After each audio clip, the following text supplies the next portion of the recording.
সকলকে শুভেচ্ছা জানাচ্ছি। জানি আমি আমার বক্তব্য শুরু করছি। আমাকে যে ম্যান্ডেটটা দেয়া হয়েছে হয়তো আমি তার থেকে একটু বাইরে যাব, আপনার পারমিশন নিয়ে নিলাম। তো প্রথমেই বলবো, পরিসংখ্যানগুলো যেগুলো আমাদের ডক্টর ইসলাম প্রথমেই বলেছেন অত্যন্ত আশঙ্কাজনক, কিন্তু এগুলো নতুন কোনো পরিসংখ্যান না। গত অনেক বছর ধরেই কিন্তু এই আশঙ্কাজনক পরিসংখ্যানই আমরা দেখে এসেছি। কিন্তু প্রতিবার যখন একটা ঘটনা ঘটে যায় তখন হয়তো আমরা কিছু গোল টেবিল বৈঠক করি, তখন হয়তো সরকারেরও নজর আসে, কিন্তু তারপরে কেন জানি ভুলে যাই জিনিসটাকে। যে ধরনের প্রাধান্য দেওয়া উচিত সে ধরনের প্রাধান্য আমরা দেই না। তো কয়েকটা বিষয় আমি আলোচনা করব। সেটা হচ্ছে যে যে পরিসংখ্যানটা দেখে আমরা এত আশঙ্কিত সেইটা কিন্তু কমপ্লিট বা সম্পূর্ণ চিত্রটা না। সম্পূর্ণ চিত্রটা আরো ভয়াবহ, কারণ রিপোর্টিং কিন্তু অত্যন্ত লো। যে জিনিসটা আমাদের মাথায় রাখতে হবে, যেগুলোর সম্পর্কে আমরা জানছি বা পত্রপত্রিকায় সামাজিক যোগাযোগ মাধ্যমে দেখছি, তার থেকে অনেক বেশি অপরাধ হচ্ছে। সো রিপোর্টিংটা কেন লো, প্রথমে যদি সেই সমস্যার দিকে তাকাই, প্রথমত হচ্ছে আই থিঙ্ক অনেক সহবক্তা অলরেডি বলেছেন যে সোশ্যাল স্টিগমার একটা বড় ধরনের কারণ, ভিকটিম ব্লেমিং আরেকটা বড় ধরনের কারণ, যে কেউ এগিয়ে এসে যদি সার্ভাইভারও হয়ে থাকে, জীবিত হয়ে থাকে, এগিয়ে এসে কেউ মামলা দায়ের করবে না, রিপোর্ট করবে না। কারণ আমাদের সমাজ দেখা যাচ্ছে টাইম এন্ড এগেন দোষারোপ করছে ভিকটিমকে।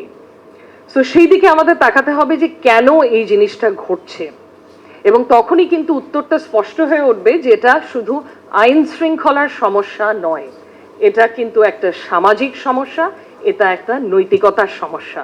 সো সমাধানটাও ঠিক একইভাবে একটা মাল্টি প্রংড বা বহুমুখী অ্যাপ্রোচ হতে হবে। অনেক দিকে আমাদের একসাথে কাজ করতে হবে। এখানে সমন্বয়ের ব্যাপার আছে, ইন্টার মিনিস্টেরিয়াল কোঅর্ডিনেশনের ব্যাপার আছে। তো রিপোর্টিং লো এর আরেকটা কারণ হচ্ছে যে আমাদের পুলিশ স্টেশনগুলো কি আদৌ বান্ধব, নারী বা শিশু বান্ধব?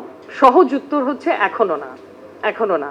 সো সেই দিকে তাকাতে হবে। পর্যাপ্ত সংখ্যক নারী পুলিশ আমাদেরকে ডিপ্লয় করতে হবে এবং তাদেরকে বেসিক জেন্ডার সেন্সিটাইজেশন ট্রেনিং দিতে হবে, যেটা আরো উচ্চ পর্যায়ে অনেক ক্ষেত্রেই নাই, শুধু যে পুলিশ নাই তা না, আরো ক্ষেত্রেও নেই।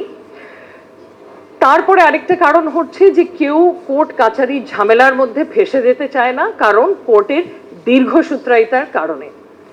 So which takes me to the next thing, যে যদি সাহস করে আমি রিপোর্ট একটা দায়েরও করি, তারপরে মামলা হলো, সেই মামলা বছরের পর বছর চলতে থাকবে এবং দেখা যাচ্ছে কনভিকশন রেট আলটিমেটলি গিয়ে অত্যন্ত লো।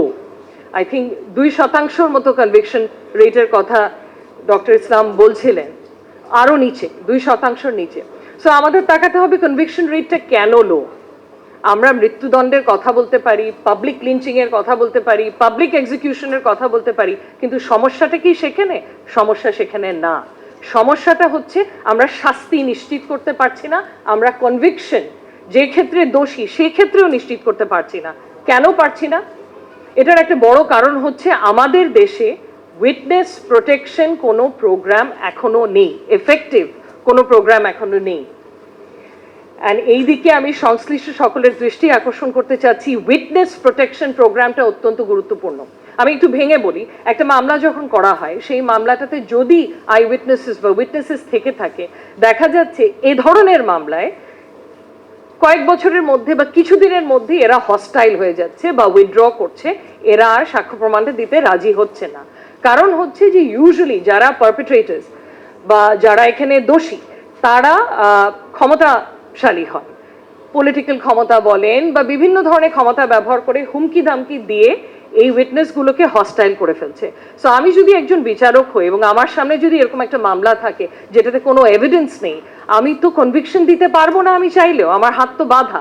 সো আমাদের সেদিকে তাকাতে হবে যে আমরা উইটনেস প্রোটেকশন প্রোগ্রাম এফেক্টিভ কিভাবে করতে পারবো, এবং অনেক দেশেই হয়েছে, ভারতে আছে, অনেক জায়গায় আছে, এবং সেখান থেকে আমরা গাইডেন্স নিতে পারবো।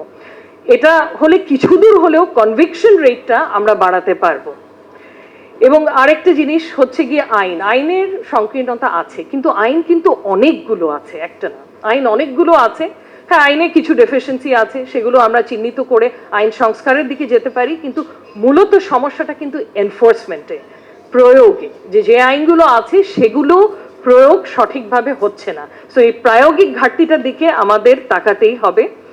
এবং মুভিং অন, আমরা যখন একটা জাস্টিস সিস্টেমের কথা বলছি, এখানে একটা ডিসকাশন যেটা আজকে অনেকের মুখ থেকে বেরিয়ে এসেছে, যেটা একেবারেই প্রাধান্য দেওয়া হয় না, যে এটাকে কিন্তু আমাদের সার্ভাইভার সেন্ট্রিক করতে হবে জাস্টিস সিস্টেমটাকে।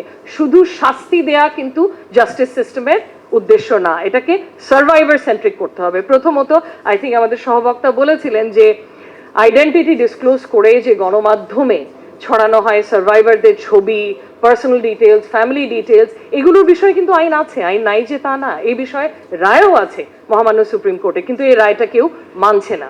সো আমার অনুরোধ, আমাদের গণমাধ্যমের অনেকেই আপনারা আছেন, যে রেসপন্সিবল জার্নালিজমও কিন্তু এই সমস্যাটা নিরসনে অনেক দূর আমাদেরকে এগিয়ে নিয়ে যাবে। সো ওদিকেও কাইন্ডলি তাকাবেন। তারপরে হচ্ছে রিহ্যাবিলিটেশন, কাউন্সেলিং, মেন্টাল হেলথ, এটার কথা আমরা বিশেষজ্ঞদের থেকে শুনেছি, অত্যন্ত গুরুত্বপূর্ণ।